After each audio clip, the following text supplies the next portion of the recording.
त्यांना हे गेलं बेहोश. आणि मग ते ना त्या मुलीचे असे शर्ट काढत होते, घुस घुस घुस. त्यानंतर ते आले, तो पुष्पा आला आणि चावलं त्यांना. ओके. आणि तिथे चाकू तर त्याने हे काढलं. काय ते एक माणूस येत होता, हे दोरी आहे ना मागची, ती ना अशी काटली दोरी, मग हा सुटला हात.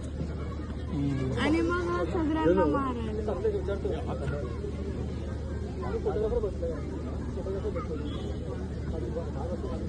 आणि मग त्यांनी सीएम चेंज केला, कारण तो फोटो घेत नव्हता ना. एक सीएम होता, तो फोटो घेत नव्हता पुष्पा, म्हणून सीएम चेंज करून टाकला. कुठे गेला चेंज? 100